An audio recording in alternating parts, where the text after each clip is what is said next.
ندیم افضل صاحب ایک دوست ہیں، کمنٹ کرتے ہیں کہ ڈاکٹر صاحب میری بکری 4 ماہ کی پریگننٹ ہے، اس کا اڈر بہت سوج گیا ہے اور سخت بھی ہے، کیا مسئلہ ہو سکتا ہے؟ اس کا دودھ بھی ریلیز کر دیا ہے پھر بھی سخت ہے اوپر سے۔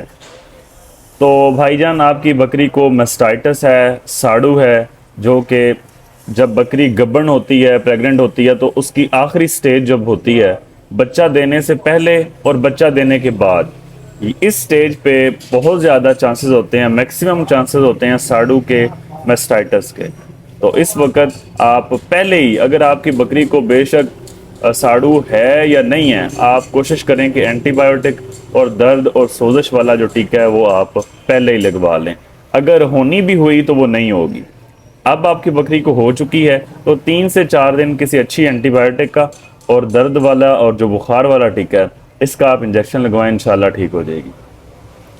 دوسرا سوال ہے جی ساجد بٹ صاحب کا، ڈاکٹر صاحب اکثر بکریاں قبض کا شکار ہو جاتی ہیں، اس کی وجہ سے اکڑامہ مانتی ہیں۔ تو بھائی جان اگر آپ کی بکریوں کو مسلسل قبض ہو رہی ہے، پہلے تو آپ وجہ ڈھونڈیں کہ وجہ کیا ہے۔ مجھے لگتا ہے کہ اکثر ہوتا کیا ہے کہ لوگ خشک چارہ بہت زیادہ کھلا دیتے ہیں، تو خشک چارہ اگر آپ مسلسل زیادہ کھلاتے رہیں گے تو اس کی وجہ سے بکریوں کو قبض ہوگی۔ آپ اس کا کر کیا سکتے ہیں؟ ایک تو چارہ جو ہے آپ سبز بھی ساتھ اور خشک اس طرح مکس کر کے کھلائیں۔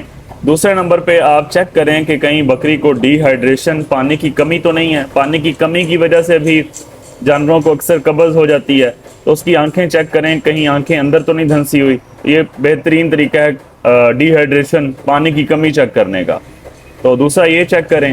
تیسرا بکری کی خوراک میں آپ تیل بھی شامل کریں، ڈیلی 10 cc 15 cc جو ہے تیل آپ استعمال کروائیں۔ اگر بہت زیادہ قبض ہے تو قریبی ڈاکٹر کو بلائیں اور اس کا انیما کروائیں۔ اچھا، جو سوال نمبر 3 ہے ادریس خان صاحب کا ہے، وہ لکھتے ہیں ڈاکٹر صاحب میری بکری 4 ماہ کی گبن ہے، بکری دودھ بھی خشک نہیں ہو رہا، چارہ بہت کم کھاتی ہے، ونڈا کھاتی ہے، کوئی علاج بتائیں۔ تو بھائی جان آپ کی بکری بالکل ٹھیک خوراک کی چوائس کر رہی ہے۔ جب آخری سٹیج، آخری مہینہ چل رہا ہوتا ہے بکری کا، تب بچوں کا سائز بڑھ رہا ہوتا ہے۔ اب اگر بکری کے پیٹ میں 2 یا 3 بچے موجود ہیں تو ایک تو پیٹ میں جتنی ساری جگہ ہے وہ بچوں نے گھیر لیا، ٹھیک ہے؟ تو پیٹ میں ساری جگہ بچوں کے گھیرنے کی وجہ سے جو میدا ہے اس پہ پریشر آ گیا، میدے کا سائز کم ہو گیا۔ اب جانور کو جب خوراک کی بھی زیادہ ضرورت تھی، کیونکہ بچوں کا سائز بھی بڑھ گیا ہے، جانور نے اپنے آپ کو بھی مینٹین کرنا ہے، اب جانور کو تو زیادہ خوراک چاہیے تھی، لیکن میدے پہ پریشر کی وجہ سے میدے کا سائز کم ہو چکا ہے۔ اب جانور کو خوراک کی جو کوانٹٹی ہے، مقدار ہے، وہ کم چاہیے اور کوالٹی اچھی چاہیے۔ جو آپ سبز چارہ کھلائیں گے اس کی کوالٹی اتنی اچھی نہیں ہے جتنی ونڈے کی کوالٹی اچھی ہے۔ ونڈے میں پروٹینز، کاربوہائیڈریٹ، منرلز، وائٹامنز، ساری چیزیں موجود ہوں گی۔